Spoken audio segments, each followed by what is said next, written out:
नमस्कार। ब्रेक के बाद पुनः भाग 2 में आपका स्वागत है। बात चल रही थी जिला शल्य चिकित्सक श्याम सुंदर निगम से। पहली व्यवस्था हमने देखी कि जो अभी कल से जो अमरावती में और महाराष्ट्र के 18 शहरों में जो नियम लागू हुआ कि होम आइसोलेशंस बंद कर दिए, जिसके पीछे मुख्य कारण बताया कि जिसको होम आइसोलेशंस में रखते थे वो घर के बाहर घूमता था।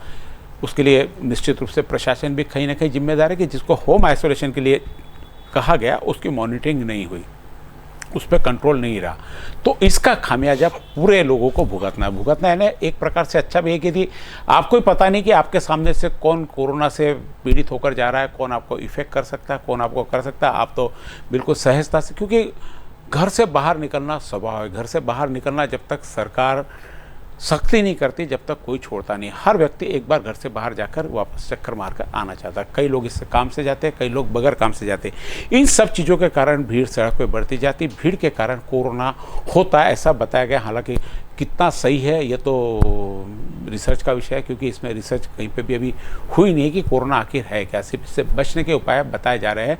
जैसे मैंने बताया कि कोरोना को ख़त्म करने का कोई प्रयास नहीं है, लेकिन एक ये खुद जो जिंदा रहता है, खुद की कैपेसिटी जिंदा रहने की, इसकी जो वायरस है, हालांकि वायरस है, जीवाणु नहीं है, फिर भी इसकी एक लाइफ है।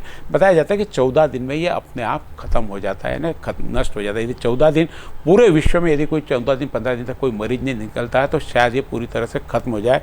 ऐसा सोचने में हरकत नहीं, लेकिन ऐसा होता नहीं, क्योंकि बहुत सारी इसमें परिस्थितियाँ और बहुत सारे वातावरण, बहुत सारी समस्याएं, आना जाना लोगों के अंदर है नहीं है पता नहीं लगता। तो ये सब चीज़ें चलती रहेगी। कोरोना ज़िंदगी भर आपके साथ में रहेगा। सिर्फ हम इससे बच सकते, लड़ नहीं सकते। इससे बचने के उपाय के लिए हमने सारी चीज़ें बताई और किस प्रकार सरकार का प्रयास है वह भी बताया।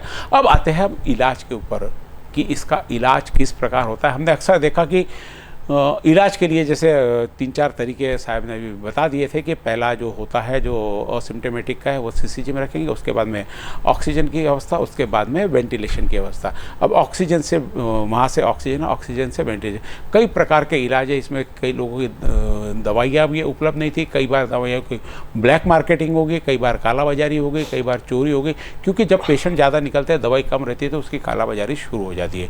निश्चित रूप से कोई ना कोई निश्चित रूप से पैसा कमाने के लिए सारी कालाबाजी, क्योंकि पैसा बहुत महत्व रखता है, जान लोगों की सेकंड नंबर पे आती है। तो ऐसे में और जिसको लगता है वह किसी भी कीमत पर डॉक्टर के अपना इलाज कर लेता है। कई जगह ये भी शिकायत है कि बिल बहुत ज़्यादा लिए, लोगों का इलाज बराबर नहीं हुआ, उसकी ऑडिटिंग होने वाली है, मौत की ऑडिटिंग होने वाली है।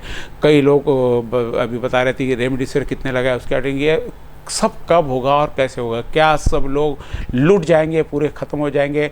जब 100-200 कोरोना के पेशेंट हो गए तब आप लोग जांच शुरू कर देंगे या आपकी कोई प्रक्रिया शुरू है? डॉक्टर साहब नमस्कार। हमने देखा कि कई बार इलाज की लापरवाही में मरीज की मृत्यु हो जाती है। अभी तो खैर कोरोना का कारण है, कई और ऐसे इलाज है, लेकिन अभी मुख्य रूप से ये महामारी के रूप में कई जगह ऐसा हुआ कि इलाज की लापरवाही में, दवा के अभाव में उसकी मौत हो गई है। और कई जगह ऐसा हुआ कि बहुत ज़्यादा बिल लोगों का आया है, लेकिन जिनको बिल ज़्यादा है वो ठीक होकर निकल गए तो उनको बहुत ज़्यादा उसकी यह नहीं रहती, वो बिल पे करके ले जाते हैं। हालांकि प्रशासन की ओर से पूरी एक गाइडलाइन दी है, गाइडलाइन भी 3 गुना 4 गुना प्राइस की, उसके बावजूद उससे ज़्यादा नॉर्मल रूम जो अमरावती में 1000, 1200, 1500 में दवाखाने में उपलब्ध होते थे, आज वो 4000 रुपये में। तो कोरोना के इलाज के लिए आपने डॉक्टरों को पैसा बढ़ा के दिया या कम करके दिया? डॉक्टर नहीं, ये तो हॉस्पिटल के लिए जो गाइडलाइंस है वो पहले से गवर्नमेंट ऑफ महाराष्ट्र ने बनाई थी। उनको बिलिंग कैसा करना है, अगर पेशेंट नॉर्मल है तो उसको कितना बिल लगाना है, अगर उसको ऑक्सीजन लगता है तो कितना लगाना है, और वो अगर उसको अगर वेंटिलेटर लगता है तो कितना लगाना है। तो इसकी तो पूरी गाइडलाइंस थी। वो हिसाब से जहाँ तक जितने भी हॉस्पिटल्स है वो करते हैं, और उसका रेगुलर ऑडिट भी होता है। उसमें अगर कहीं अपने को एक आधी ये आता है, समझ में आता है कि इन्होंने कुछ गड़बड़ हुई है, तो वहाँ पे उनसे वो पेशेंट के जिस पेशेंट के ज़्यादा पैसे लिए हुए उनको वापस करने की भी प्रक्रिया चल रही है। कलेक्टर साहब ने एक कमेटी बनाई है जो रेगुलरली ये सब हॉस्पिटल का ऑडिट करते हैं। अगर अपने को ध्यान में आता है कि कहीं ज़्यादा पैसे लिए हैं तो वो हॉस्पिटल से लेके वो पेशेंट को भी वापस किए जा चुके हैं।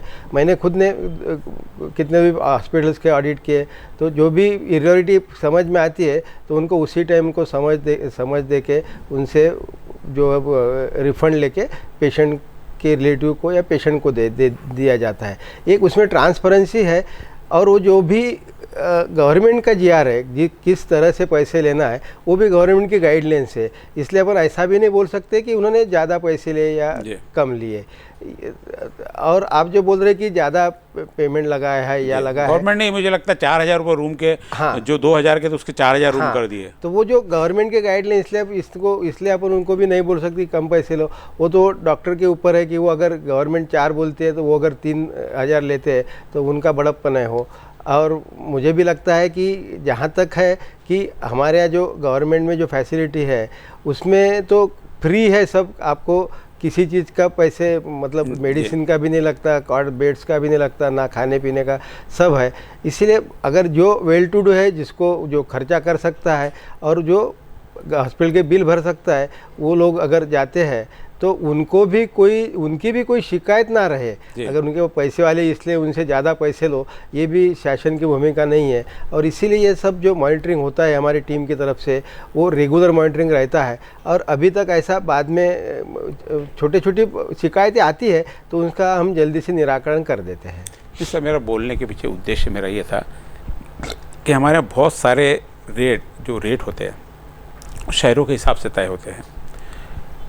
प्रॉपर्टी के रेट शहरों के हिसाब से तय होते हैं, दुकान के भाड़े शहरों के हिसाब से तय होते हैं, यहाँ तक कि टैक्सी के भाड़े भी शहरों के हिसाब से तय होते हैं, होटल के भाड़े शहरों के हिसाब से तय होते हैं। एक मुंबई में यदि हमको होटल लेना है तो उसका 1,00,000 से 1.5 लाख रुपया रूम का रोज का लगता है। ऊपर में 10-10 लाख रुपए तक भी रोज के रूम के भाड़े हैं। कहीं पे भी मुंबई में रूम का भाड़ा 5,000 से कम नहीं मिलता है। कहने का मतलब वो, यदि अमरावती में उस लेवल का हमने यदि रूम भाड़े से लिया तो 2 से 2,500 रुपये में मिल जाता है। जो फ़र्क है मुंबई के हॉस्पिटल में यदि हम एडमिट होते हैं तो उसको भी 4,000 रुपये पे करना है आपको। अमरावती के किसी मंगल कार्यालय में बने हुए हॉस्पिटल में रहें तो उसमें भी 4,000 रुपये फी। क्या सिटी के हिसाब से इसका रेट तय नहीं हो सकता था? ये तो शासन का निर्णय है, इसलिए मैं इसके ऊपर कमेंट नहीं कर सकता। ठीक है डॉक्टर साहब ने बिल्कुल एक सिंपल की ये निर्णय ऊपर का हम कुछ नहीं कर सकते। मेरा जस्ट पूछने का था कि शहरों के हिसाब से भी यदि रेट तय होते तो निश्चित रूप से लोगों को रिलीफ मिलता।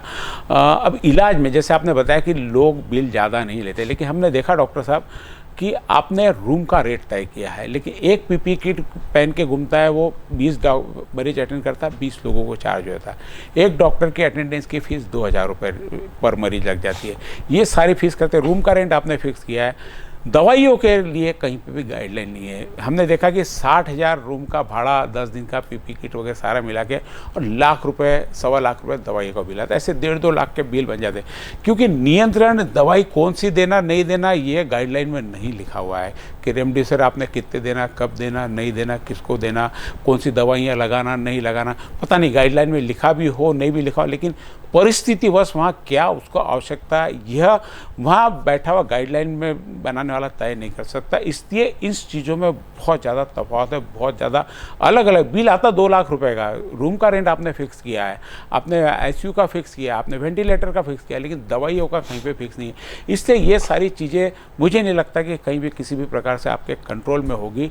लेकिन जो दवाइयाँ दी जानी चाहिए, जैसे अभी रेमडेसिविर का बहुत चला कि रेमडेसिविर, बाद में गाइडलाइन है कि रेमडेसिविर का कोई उपयोग नहीं है। जब पहली बार रेमडेसिविर आपने किया था, जिन्होंने कहा जाता है कि 20-20, 40-40 हज़ार रुपये में दवाइयाँ खरीदी, उन लोगों का क्या गलत गाइडलाइन मिस गाइडलाइन, इसके कारण भी मरीजों की परेशानी नहीं हुई है? बात सही है। वैसे भी अभी ये बीमारी सबके लिए नहीं है, पूरी विश्व में ये एक प्रकार की नई बीमारी है। इसलिए हर महीने या 2-4 महीने के बाद में गाइडलाइन बदली है, ये भी मैं कबूल करता हूँ। लेकिन जब अभी फाइनल जो गाइडलाइंस अभी लेटेस्ट जो आए, उसमें उन्होंने वो कैटेगराइजेशन किया है पेशेंट का। जैसे सिंपल एक जो पेशेंट है जिसको कोई लक्षण नहीं है, सीसीजी वाला, आपका सीसीसी वाला, या फिर जिसको थोड़ा सा माइल्ड बुखार है, सर्दी है, वो भी सीसीसी में जाएगा। उसके लिए सिर्फ विटामिन है, विटामिन डी है, विटामिन बी है, डी, ये सिर्फ उसकी दवाई है जो गाइडलाइंस में लिखे, मैं आपको बताता हूँ। उसके बाद में अगर पेशेंट को ऑक्सीजन कम हो जाता है तो उसको जो देना है वो भी गाइडलाइंस में लिखा है। फिर अगर वेंटिलेटर में जाता है तो उसको क्या क्या देना है, ये सब गाइडलाइंस में लिखा हुआ है। लेकिन ये लाइव साइंस है, ये ऐसा जी जैसे मैं बताया कि टाइम पे क्या लगेगा, हाँ, या तय नहीं कर सकते। हाँ, ये तय नहीं कर सकते। ये अपन गाइडलाइन एक जिसको हम बोलेंगे कि भाई एक रफ गाइडलाइन ऐसी ट्रीटमेंट देने को ना, लेकिन अगर एक पेशेंट उसी टाइम अगर कुछ ज़्यादा होता है तो वो ट्रीटिंग फिजिशियन का डिसीजन है उस टाइम उसको क्या देना है।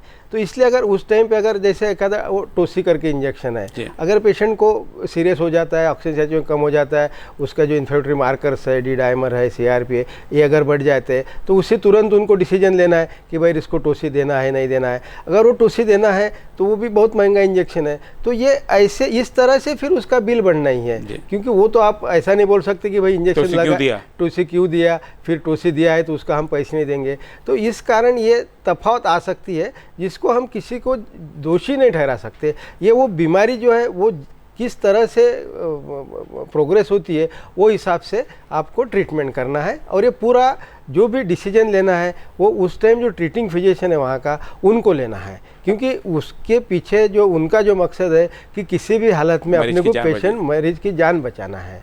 और इसके कारण अगर कुछ ये तफावत होती है, ये क्यों नहीं दिया, वो क्यों दिया, तो ये सिर्फ डिस्कशन का है, लेकिन उस टाइम वो क्षण में क्या करना है वो सिर्फ वो डॉक्टर ही डिसाइड कर सकता है।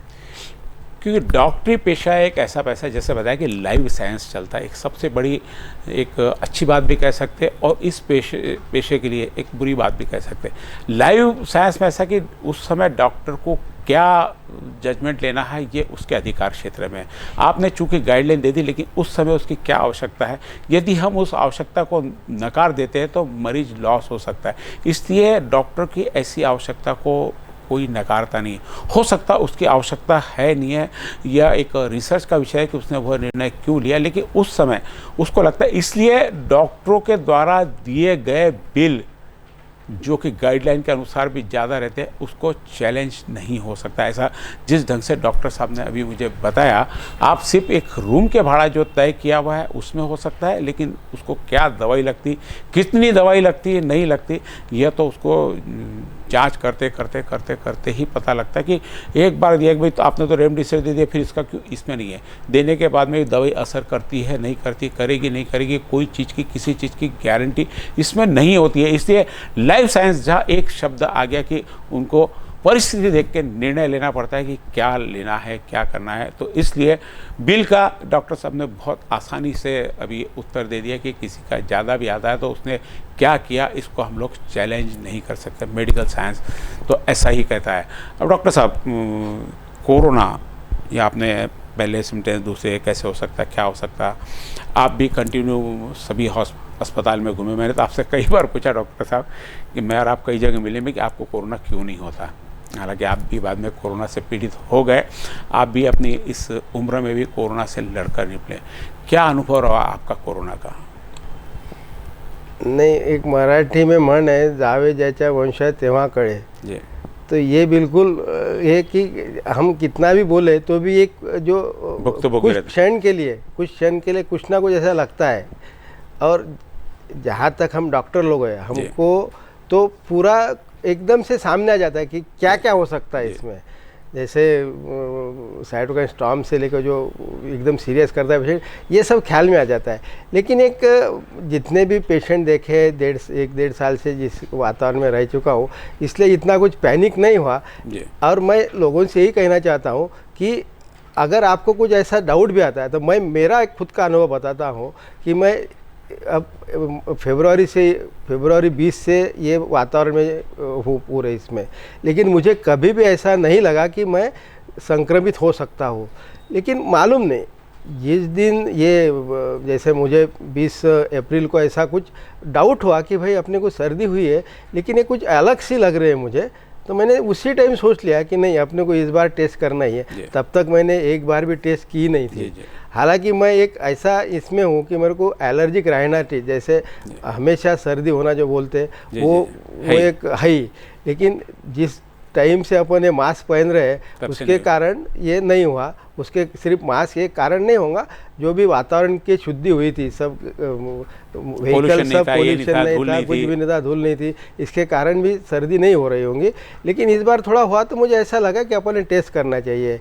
फिर मैं सोचा कि भाई ये दिन इतवार का दिन था, सोमवार का दिन था, वर्किंग डे था, मंगलवार बोला आज नहीं करते, अपन कल करके देखेंगे ऐसे। हालांकि ये मेरी गलती थी, मैंने उसी दिन कर लेना था।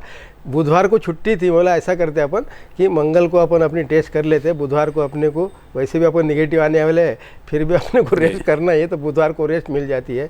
तो मैं वो हिसाब से फिर दूसरे दिन अपने सब काम निपटा के शाम के टाइम टेस्ट करके, लेकिन उसी दिन मैं आपको एक बताता हूँ, वो जो गाइडलाइन दी है, जो भी आपको मैसेज आता है कि आपको आइसोलेट रहना है, अगर आपने आरटीपीसीआर दिया है तो आप आइसोलेट हो जाइए, मैंने उस नियम का पालन किया कि मैंने अपना स्वाब दिया, शाम को घर जाने के बाद अपने अलग रूम में रहा, जहाँ पे सब सुविधा मैंने मेरे लिए, वहाँ खाना भी वहीं पे, ये अपना वॉशरूम बाथरूम सब अलग से वो हिसाब से किया। हालांकि मैं कॉन्फिडेंट था कि मैं निगेटिव आऊँगा, लेकिन मैंने वो जो भी गाइडलाइंस है शासन की उसका पालन किया। हो सकता है कि मुझे लग रहा था कि पॉजिटिव नहीं आऊँगा, लेकिन जब दूसरे दिन मुझे रिपोर्ट मिला तो मैं पॉजिटिव था। फिर मैं पूरा आइसोलेट हो गया, जो भी ट्रीटमेंट प्रोटोकॉल है वो हिसाब से दवाई लिया, कुछ ज़्यादा ही बढ़ गया इसलिए फिर एडमिट हो गया। लेकिन इसमें मैं ये आपको बताता हूँ कि आप अगर जब भी आपको ऐसा कुछ महसूस होता है अलग से आपको, क्योंकि एक आदमी का एक अलग से एक ये रहता है, मन रहता है जहाँ आपको कुछ ना कुछ वो सूचित करता है, नहीं कुछ अलग है, तो उस टाइम आप उसको निगलेक्ट मत करिए। आपको अगर लगता है कि ये जैसे अब जिसके लक्षण आप सबको मालूम है, एक तो एक सर्दी, ये खांसी, बुखार ये है, लेकिन आपको ये जो टेस्ट है वो नहीं है, ये जो बार बार जो अगर आपको थोड़ा सा भी डाउट आता है तो मेरी सबसे रिक्वेस्ट रहेंगी कि आप रैपिड एंटीजन या रैपिड एंटीजन भी नहीं करना है आपको, क्योंकि रैपिड एंटीजन आपको निगेटिव आती है तो फिर से आपको आरटीपीसीआर करना है। आप सीधा आरटीपीसीआर के लिए टेस्ट कर लीजिए, और जिस टाइम आपने आरटीपीसीआर दिया उस टाइम से खुद को आइसोलेट कर लीजिए। ये अगर सबने इसका अगर पालन किया तो कोरोना फिर इस माध्यम से कम कर सकते हैं। अभी हमारे जो ख्याल में आ रहा मेरे कि लोग टेस्ट करते हैं और घूमते रहते हैं। अगर गलती से या फिर नॉर्मली वो पॉजिटिव अगर है वो, तो बाकी को तो वो इन्फेक्ट करना है, उसको संक्रमित करना ही है। तो जिसने भी आरटीपीसीआर दिया है उसने जब तक उसकी रिपोर्ट आती नहीं तब तक खुद को आइसोलेट करना, विलगीकरण कक्ष में रखना बहुत ज़रूरी है। या फिर आप घर में हो या फिर बाहर या कहीं भी हो, तो आपको किसी के संपर्क में नहीं आना है। ये सब अगर ये आप इसका अगर पालन करें ना तो अपन कोरोना से तकलीफ नहीं होंगी और दूसरों को भी तकलीफ नहीं होंगी। जैसा कि हमने बताया कि डॉक्टर साहब ने सारा बोलते बोलते एक शब्द कहा कि लगातार साल भर से पूरे कोरोना के लोगों के साथ में थे, इनको भी लगा कि हो सकता, तो ये पैनिक नहीं हुए। सबसे बड़ी घातक अवस्था उस समय हो जाती है कि आपको लगा कि कोरोना हो गया, आप घबरा जाते हैं, आपका घर घबरा जाता है, और वो सिचुएशन निश्चित रूप से कंट्रोल वाली नहीं होती, आपकी तकलीफ और बढ़ जाती है। डॉक्टर साहब को भी कोरोना हुआ, मुझे भी कोरोना हुआ, हम लोग भी बाहर घूम रहे थे, कई बार डॉक्टर साहब के साथ में दवाखाने में भी मिलते थे, होता था। परिस्थिति यही थी डॉक्टर साहब की हुई, हमको भी कोरोना हुआ, तो हम लोग कहीं इसमें पैनिक नहीं हुए। हमारा जिस ढंग से होना हमने पूरा इलाज करवाया, आइसोलेटेड रहे और स्वस्थ रूप से बाहर है। पोस्ट कोरोना की भी कोई हमको तकलीफ नहीं है। पोस्ट कोरोना की बात चली, पोस्ट कोरोना की भी डॉक्टर साहब से भी चर्चा करेंगे। तो जिस हम सारी चीज़ें जो डॉक्टर साहब से आप चर्चा कर रहे हैं इसमें कि आपको कोरोना की तकलीफ कम कैसे हो, कोरोना से संक्रमित आप ना हो, और संक्रमित हो गए तो किस प्रकार से आपका ट्रीटमेंट हो, और किस प्रकार से सरकारी व्यवस्था में होता है, किस प्रकार प्राइवेट व्यवस्था में, ये सारी चीज़ें दिल खोल के डॉक्टर साहब आपके सामने रख रहे हैं कि किस प्रकार इसमें व्यवस्था होती है। अब डॉक्टर साहब से ये भी मैं पूछूंगा कि किस परिस्थिति में आदमी मर जाता है, क्योंकि कई लोग ऐसे कि सारी चीज़ करते हुए भी उनकी डेथ हो गई, वो भी डॉक्टर साहब से हम चर्चा करेंगे। आज सारी चर्चा कर लेंगे ताकि पूरा कोरोना से हम कैसे बच सके, कोरोना पूरे शहर में कैसे कम हो सके, इसमें बहुत सारी मदद मिलेगी। तो यदि आपको कोई भी बॉडी में रोजाना से अलग सिम्टम्स, किसी भी प्रकार के हाथ पैर दुखना, सर दुखना, सर्दी होना, खांसी होना, आँख में से पानी, आपको कहीं पे भी लगता है कि कुछ आपको बॉडी में चेंजेस होगा, आप चेक करा लीजिए। सरकार ने पूरी सुविधा फ्री में चेक करने की रखी है। आपको जाना है, अभी बहुत ज़्यादा लाइन भी नहीं लगानी पड़ती, और आपका 2 दिन में रिजल्ट आया था। तो आपके परिवार के लिए और आपके मित्रों के लिए, बाकी लोगों की छोड़ दीजिए, आप दूसरों को क्या नुकसान पे आप उसकी चिंता मत, आप सिर्फ अपने परिवार की, खुद की और अपने मित्रों की सिर्फ चिंता कीजिए, आपके कारण उनको नुकसान हो। इतना भी यदि हर व्यक्ति ने सोच लिया तो कोरोना पे काबू पाना जिस ढंग से सर भी बता रहे कोई मुश्किल नहीं है। सर बात जैसे करते करते चली कि पोस्ट कोविड के बाद में भी हुई है। जैसे आपकी भी एज, आप सीनियर सिटीजन में आ गए, ठीक है, आप एक्सटेंशन में चल रहे हैं। पोस्ट कोविड के लक्षण क्या होते हैं और पोस्ट कोविड, क्योंकि हमने देखा कि दवा खाने से निकलते टाइम उसको भागने की घाई, डॉक्टर को छुट्टी देने की घाई, उसको क्या व्यवस्था करनी चाहिए, उसने किस प्रकार से रखना है, उसका क्या समुपदेशन होना चाहिए, उसको क्या गाइडलाइन देनी चाहिए, क्योंकि इलाज आसान है, इलाज के बाद में उसका मेंटेनेंस करना ये निश्चित रूप से मुश्किल है। उसके कारण ही कई लोग कोरोना से ठीक होने के बाद अस्पताल तो आ जाते हैं, लेकिन घर में आकर कई लोगों को तकलीफ बढ़ गई, यहाँ तक कि कई लोगों की इसमें मौत भी हो गई। तो क्या आप इंस्ट्रक्शन देंगे किस परिस्थिति में पोस्ट कोविड के बाद में लक्षण में अपने को खुद का घर पे भी और अपने को मेंटेन करना पड़ेगा? अपन थोड़ा पहले कोविड के बारे में करेंगे। अब जैसे अपन 14 दिन बोल रहे हैं अपन, तो इसमें अपन एक एक हफ्ता करेंगे। अगर पहला हफ्ते में आपको सर्दी खांसी बुखार है, आप दवाई ले रहे, ठीक हो गए हैं, लेकिन ये जो दूसरा हफ्ता थोड़ा सा खतरनाक रहता है, इसीलिए कि जो भी कॉम्प्लिकेशन है, जो जिसमें जान भी जा सकती है, वो जिसको हम साइटोकाइन स्टॉर्म बोलते हैं, वो एक्चुअली दूसरे हफ्ते में होता है। तो इसीलिए अपन जो अभी बोल रहे हैं कि 10 दिन का पीरियड, वो इसलिए बहुत ज़रूरी है कि एक हफ्ता आप ठीक है, लेकिन आपको अगर आप साइटोकाइन स्टॉर्म में जा रहे हैं तो फिर से आपको बुखार आ रहा है, आपके जो कोई इन्फ्लेमेटरी मार्कर्स है ये बढ़ गए हैं, और फिर आप साइटोकाइन स्टॉर्म में जाके आपका सैचुरेशन आपका कम हो रहा है, आपका लंग फंक्शन कम हो गया है, और फिर सब करने के बाद में किसी पेशेंट की मौत हो जाती है। तो ये जो हफ्ता भर के बाद में आपको अच्छा लगता है, लेकिन आपको कांस्टेंट विजिलेंट रहना है कि मुझे बुखार तो नहीं आ रहा है, हफ्ते भर के बाद में मुझे कुछ सांस लेने में और तकलीफ तो नहीं हो रही है। तो इसके ऊपर बहुत ज़रूरी है कि ज़्यादा से ज़्यादा ध्यान दिया जाए। एक हफ्ते में आपको अच्छा लगता है, आपको लगता है कि हम ठीक हो गए, ऐसी बात नहीं है। ये हर एक में होता, ऐसा नहीं है, बहुत कम परसेंटेज में होता है। जैसे अगर हमारे यहाँ जैसे 1% में होता होगा, कहीं बाहर 1% में होता होगा, क्योंकि इसका डेथ रेट जो है वो 1 to 2% में है। लेकिन अपन ये सोच सकते हैं कि ये जो कॉम्प्लिकेशन है ये 1-2% में होता ही है। अगर अपने पास 1000 पेशेंट है तो आपको 20 पेशेंट वैसे मिलना ही है। 20 लोगों की मौत, मतलब कितना भी करने के बाद भी, सब कोशिश करने के बाद भी हो जाती है। तो ये जो दूसरा हफ्ता है, ये थोड़ा सा हर एक ने ख्याल में रखने को ना, कि खुद को उसमें मॉनिटर करना है। अगर आप हॉस्पिटल में हैं तो आपकी तो पूरी रेगुलर चेकअप रहती है, लेकिन आप अगर बाहर भी है, मतलब CCC में भी है, तो हमारे डॉक्टर लोग इसीलिए सब चेक करते हैं कि आपका सैचुरेशन कम तो नहीं हो रहा, आपको बुखार तो नहीं आ रहा। तो इसी कारण ये सब मॉनिटरिंग सबसे ज़्यादा ज़रूरी है अगर आपको किसी की जान बचानी है। अब होता क्या है, जैसे हम अभी महसूस कर रहे हैं, जैसे हमारे पेशेंट, हमारे पास ग्रामीण भाग से पेशेंट आते हैं, पहले ही घर पर ही वो अपना हफ्ता भर निकाल देते हैं, फिर सीरियस हो जाते हैं, उसका वो आते हैं साइटोकाइन स्टॉर्म में आ जाते हैं। तो ऐसे पेशेंट को बचाना बहुत मुश्किल हो जाता है। अभी हम जो पिक्चर देख रहे हैं ये सेकंड लाट में, वैसे, और आप अगर आंकड़े देखते होंगे तो 15 में से 10-12 डेथ जो है वो ग्रामीण की रहती और 2-3 सिर्फ शहर की रहती। उसी का कारण यही है कि वो पहले हफ्ता भर टेस्ट तो करते नहीं, फिर घर पर ही वैसे ही रह जाते हैं, और जब सीरियस हो जाते तो घर वाले उनको लेके आते हैं, और ऐसे इसमें उनको बचाना बहुत मुश्किल हो जाता है। इसलिए मेरी सबसे रिक्वेस्ट रहेंगी कि जिस दिन आपको अगर ऐसा लगता है, मैंने बोला कि आपको उसी टाइम आप टेस्ट करवा लीजिए। टेस्ट करने के बाद आप अगर पॉजिटिव आते तो आप डॉक्टर इलाज अच्छा हो जाएगा। हाँ, इलाज अच्छा हो जाएगा, और जो डेथ बढ़ती है वो कम करने में अपने को मदद हो जाएंगी। मुख्य रूप से डॉक्टर साहब ने इसमें भी जो बताया कि शहर की डेथ रेट और ग्रामीण की रेट, एक है बहुत एक सूक्ष्म विश्लेषण किया है डॉक्टर साहब ने भी। शहर की कम की और ग्रामीण में मरीज ज़्यादा है इसलिए नहीं, शहर में कम है इसलिए नहीं, ठीक है, पर प्रतिशत वाइज वो आ जाता है। लेकिन ग्रामीण में लापरवाही हो जाती है, कई दिन हम घर में ही, हमको लगता है हमें क्या होगा, क्योंकि हम लोग ऐसे मानते हैं ग्रामीण में खुली हवा में रहा हुआ व्यक्ति ज़्यादा मजबूत, उसकी इम्यूनिटी वगैरह ज़्यादा होती है। ये उनको भी ऐसा लगता है कि इम्यूनिटी ज़्यादा होती है। वो 6-7 दिन तक घर में ही कोशिश करते रहते हैं कि घर में ही ठीक हो जाए, इलाज की ज़रूरत नहीं। 7 दिन बाद जब हो सकता है टेस्ट करने जाए तो ग्रामीण के टेस्ट भी जैसे मन रहा है कि 3-4 दिन बाद मिलती है उनको, तो ये जो 10-12 दिन का पीरियड वो घर में निकाल देता है, क्योंकि निश्चित रूप से ग्रामीण में सब जगह शायद सुविधा ना हो जो अमरावती में उपलब्ध है। आपको शहर का और ग्रामीण का ये बड़ा फ़र्क है। ग्रामीण में लापरवाही, उनकी सुविधाओं की वहाँ पे उपलब्धता है वहाँ पे उनको होना, और उनका जल्दी से उस चीज़ को मान लेना, ये सारी चीज़ें मौत का कारण बनती है। डॉक्टर साहब, मैंने पूछा था कि जो ठीक हो जाते हैं उसके बाद पोस्ट कोविड में उनको क्या लें, क्योंकि कई मौतें पोस्ट कोविड भी हुई है, जिसका रिकॉर्ड कोविड के अंतर्गत नहीं आता आपके, लेकिन ऐसी भी मौतें हुई है। आपको सिर्फ दवाखाने में हुई है मौत 1 से 2%, लेकिन घर में भी कई मौतें हो गई। तो उन्होंने क्या प्रिकॉशंस लेने चाहिए दवाखाने से छुट्टी लेने के बाद में?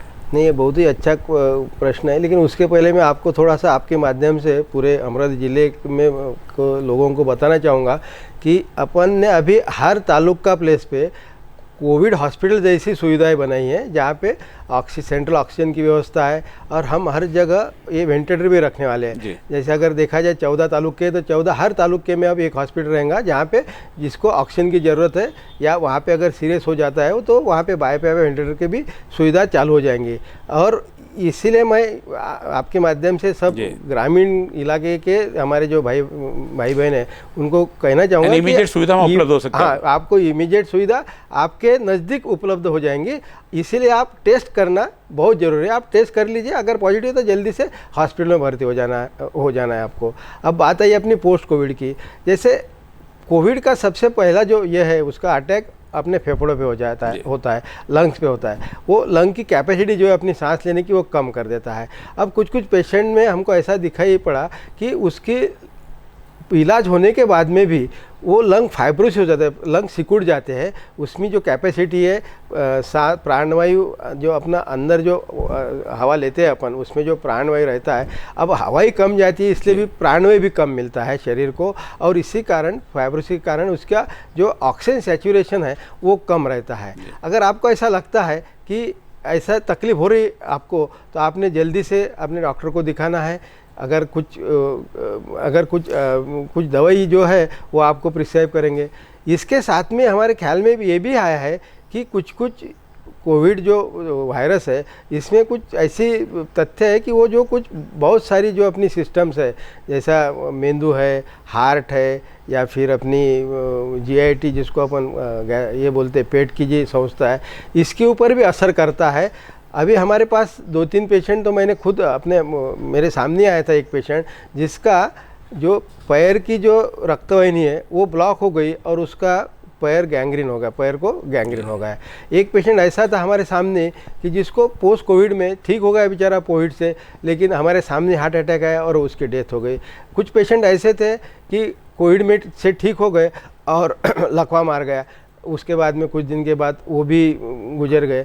तो ये जो पोस्ट कोविड कॉम्प्लिकेशंस है, ये अभी दिखने को मिल रहे हैं, और अपने को लंग्स के लिए जो लगता है, लंग कैपेसिटी बढ़ाने के लिए, ये इसके लिए अपन ने TB हॉस्पिटल में एक स्पेशल पोस्ट कोविड वार्ड बना है, जहाँ पे कुछ इंस्ट्रूमेंट रखे हैं जिसके माध्यम से आप अपनी लंग कैपेसिटी। इसके बारे में थोड़ा सा आप अच्छी बहुत डिटेल से जानकारी देंगे, क्योंकि क्या पोस्ट कोविड के बहुत प्रॉब्लम है, उनको कहाँ जाना, कहाँ शायद आप लोग बताते नहीं पता। तो ये जो आप बता रहे पोस्ट कोविड के बाद में जो सेंटर्स रखे हुए, हाँ, उसके बारे में थोड़ी विस्तार से जानकारी। हाँ, तो ये तो अपन ने 3-4 महीने पहले से ही चालू किया था, अभी भी चालू है। TB हॉस्पिटल में अपन ने एक स्पेशल यूनिट बनाया है, जहाँ पे उसकी लंग कैपेसिटी गिनी जाती है, और उसके वो बढ़ाने के लिए, लंग कैपेसिटी बढ़ाने के लिए जो भी एक्सरसाइजेज है वो वहाँ सिखाए जाते हैं। कुछ इंस्ट्रूमेंट इक्विपमेंट है जिसके माध्यम से आपकी लंग कैपेसिटी बढ़ाई जाती है। वैसा एक सेंटर पंजाबराव मेडिकल कॉलेज में भी है, वहाँ भी ये सब सुविधाएँ हैं। तीसरा बाकी हमने जो अभी बोला है कि भाई हार्ट अटैक हो या फिर लकवे का ब्रेन अटैक हो या फिर पैर के लिए जो, तो इसके लिए कुछ दवाई हम अभी उसके बाद में भी जो एस्पिरिन जैसी दवाई देना चालू कर दिया है। जहाँ तक हो, मैं ये समझता हूँ कि 15 दिन के बाद में अपन ठीक हो गए, ये समझना थोड़ा सा मुश्किल है। इसीलिए जिसको कुछ जो भी तकलीफ है, वो तकलीफ के लिए अपने जो भी फैमिली फिजिशियन होंगे या फिर हमारे जो सरकारी दवाखाने, इसमें अगर संपर्क में अगर वो रहते हैं तो उसका जल्दी से या बहुत जल्दी निदान होके उसकी ट्रीटमेंट अपन चालू कर सकते हैं। साधारणतः पोस्ट कोविड का खतरा कितने दिन तक रहता है? 1 हफ्ता, 2 हफ्ता, 2 महीना, या ये तो साल भर? वो तो देख रहे हैं कि 3 महीने से भी ज़्यादा रहता है कि मुंबई, पुणे जैसे शहरों में अभी तो स्पेशल क्लिनिक चालू हो गए, पोस्ट कोविड क्लिनिक। वहाँ पे वो रेगुलरली उनका चेकअप करना है, बाकी सब इन्वेस्टिगेशन करना है, वो चल रहा है। अपने हम जैसे 2 जगह पे है, लेकिन लोगों में जागरूकता नहीं होने के कारण वो इतना सीरियसली लेते नहीं, और फिर अपन ठीक हो गए वो हिसाब से चलते रहते। लेकिन ऐसा नहीं है, आपको रेगुलर चेकअप करना है। और सबसे अभी जो भयानक जो आप पढ़ रहे हैं या सुन रहे हैं वो एक म्यूकरमाइकोसिस। अब ये एक फंगस है, नेचुरली अपने ये जो पोकली है इसके अंदर की उसमें रहते ही है वो, लेकिन अभी क्या हो रहा, या ये वायरस का एक कैरेक्टरिस्टिक होंगी, या फिर हम जो दवाई देते हैं, स्टीरॉइड देते हैं, रेमडेसिविर देते हैं, टोसिलिजुमाब देते हैं, जिसके कारण भी हो सकता है। हाँ, उसका रिएक्शन तो नहीं बोलते अपन, जिसके कारण प्रतिकार शक्ति कम हो जाती है। और जैसे भी किसी भी कारण से अगर किसी की प्रतिकार शक्ति कम होती है, आक्रमण कर सकता कोई तो भी। वो बाहर का कोई भी अपने ऊपर आक्रमण करता है, ये तो सीधी बात है।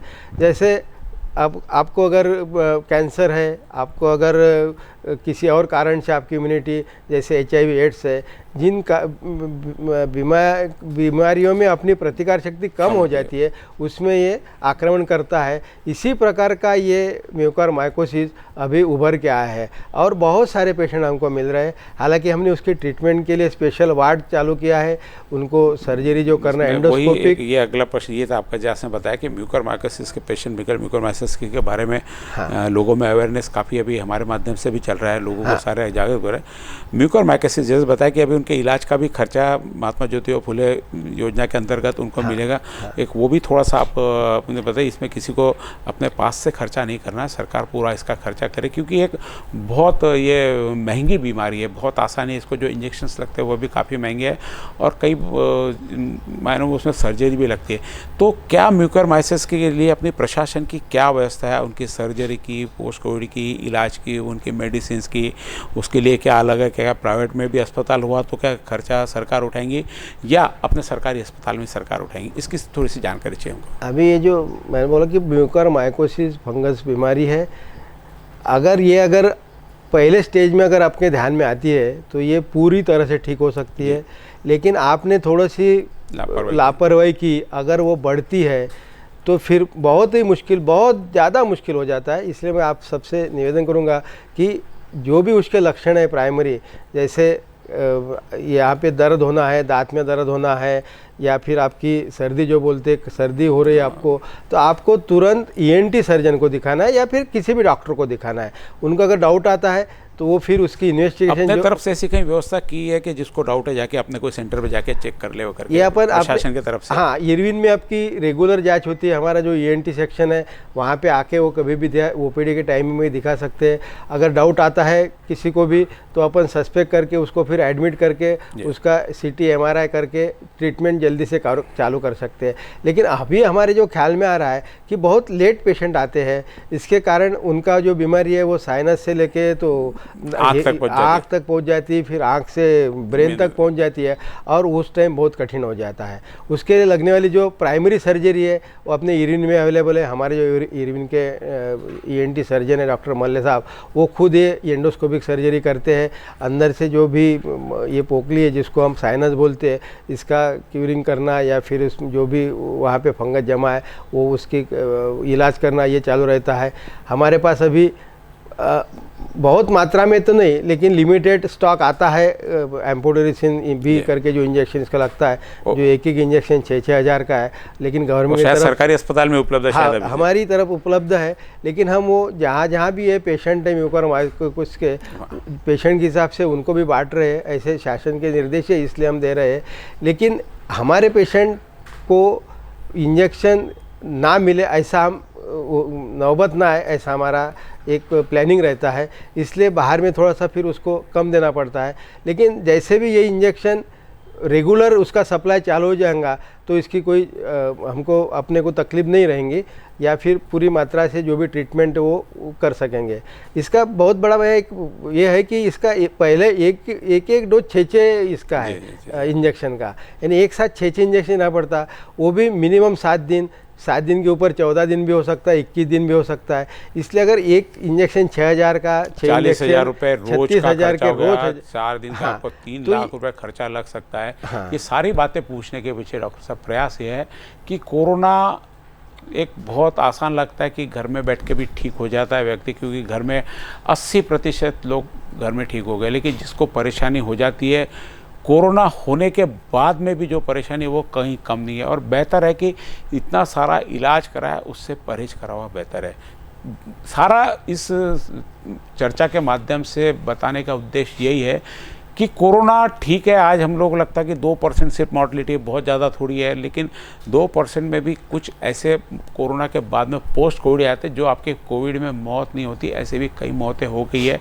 और डॉक्टर साहब बताया कि हार्ट अटैक, लकवा, ये कोरोना सिर्फ आपके लंग्स में नहीं, पूरे शरीर में कहीं पे भी इफेक्ट पोस्ट कोविड में भी कर सकता है। इसलिए इलाज होने के बाद में भी इसमें रेस्ट और कंटिन्यू अब इसकी चेकअप जांच बहुत जरूरी है। कम से कम 3 माह तक लगातार जांच करनी चाहिए। डॉक्टर साहब 3 माह तक जांच उन्होंने लगातार करनी चाहिए, क्योंकि मैं आपके बिहाफ पे बोल गया, मेरा प्रश्न नहीं था वो, कि आपसे चर्चा करते करते जो जानकारी मिल रही है उसके बाद 3 माह तक अपने जो भी आपका फैमिली डॉक्टर नहीं हो तो इरविन में सुपर स्पेशलिस्ट जहाँ पे भी आपको सुविधा मिले जाके कर सकते हैं। म्यूकरमाइकोसिस की सरकार की तरफ से भी इलाज की पूरी व्यवस्था करें, क्योंकि बहुत महंगा इलाज है। बताया कि 7 दिन तक तो आपको 3 लाख रुपए के इंजेक्शन लेना है, बाद में सर्जरी नाक की करनी है, दांत की करनी है, आँख की करनी है, मेंदू की करनी है, पता नहीं।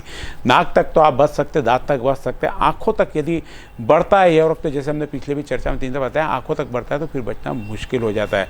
ये होगी एक चीज़ बची कि जो तीसरी लाट की जो संभावना है, आई नहीं आई, लोगों ने डिक्लेयर किया, बच्चों पे बहुत ज़्यादा इफेक्ट करेंगे। यदि बच्चों में होता है तो बच्चों के लिए अपनी क्या व्यवस्था है अपने आप से? नहीं, तीसरी लाट की चर्चा हो रही है, आ भी सकती है, नहीं भी आ सकती है, लेकिन अपनी तैयारी रहने को ना, ये हमारा ये प्रयास है वो हिसाब से। और बच्चों का इसलिए अपन सोच रहे हैं कि पहले इसमें सब ओल्ड वाले एजेड पेशेंट थे, ज़्यादा मॉर्टलिटी नहीं थी, लेकिन अपन ने दूसरी लाट में देखा है कि इसमें जो मिडिल एज ग्रुप जो है वो बहुत ज़्यादा इफेक्ट हुआ है।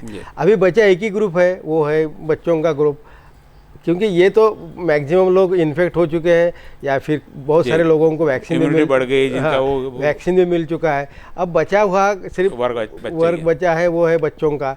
अब ये तो सामान्य बात है कि जो बचा है उसके ऊपर ही अटैक करेगा, तो ये हिसाब से अपन ने पूरी तैयारी कर चुके हैं। हमारा जो सुपर सिटी हॉस्पिटल का फेज़ 1 का जो फर्स्ट फ्लोर है उसमें एक 60 बेड का हमने बच्चों के लिए हॉस्पिटल बना के रखा हुआ है।